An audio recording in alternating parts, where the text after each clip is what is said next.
Brussels Diplomatic is today at the Press Club Brussels Europe, where an important congress takes place. There's a congress of the European Federalist Party, and we are now with Marco Marazzi, the Secretary General of the European Federalist Party. Mr. Marazzi, hello.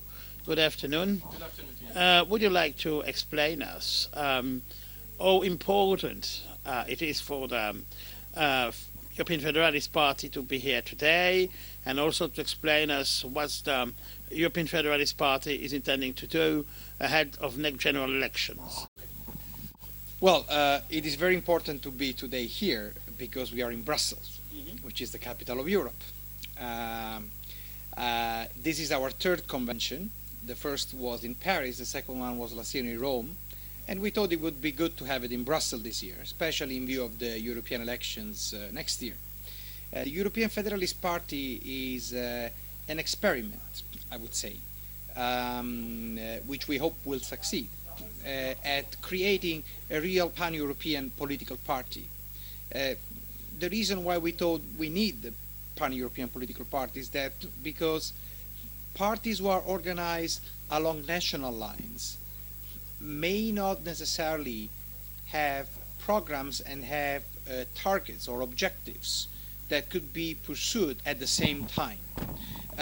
Since we want a federal Europe, we want to create a federation in Europe, this is an effort that needs to be taken by several countries together. One country cannot just decide for the others, and there needs to be at least a certain number of countries who's willing to go towards this direction.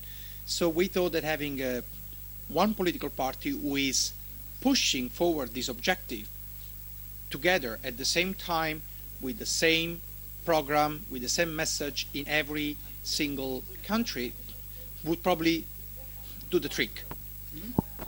Do you intend to enter a list for the next European elections in the 28 European member states? Well, we will try to participate in European election in as many states as possible. We are a young organization. We were set up 2 years ago, so we are not that present strongly in every country in the EU. To run an election campaign is a very difficult, process, and is an expensive and and time-consuming process. And realistically, I think we could probably cover 6 or 7 countries next year. And of course, we're going to cover the most important one: Italy, France, Belgium, probably Germany, Austria. So there is a number of countries where we're going to be present, either on a standalone basis or in alliances with other political forces. But the message we're going to give and our program is going to be the same. So yes, we are definitely trying to be present at the European elections next year. May I ask you very shortly, in maybe 1 minute, to summarize the main objectives of the European Federalist Party? Well, the main objective, the name says, is to enact and to implement policies that bring towards a reorganization of the European Union, I would say starting from the Eurozone probably, into a federal model. This is not a new idea. We acknowledge that it's not a new idea. It's been around for many, many years, for decades, but it's not there yet.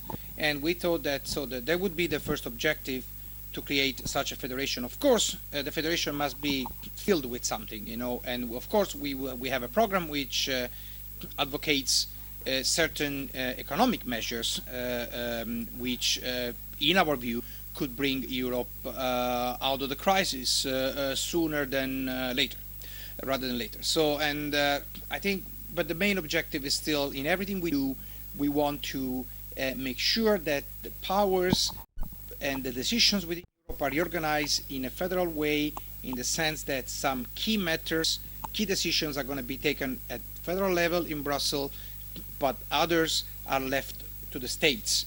We think that part of the crisis, part of the reason of the crisis, is the confusion between different powers, among the different institutions, and overlapping of functions between different institutions.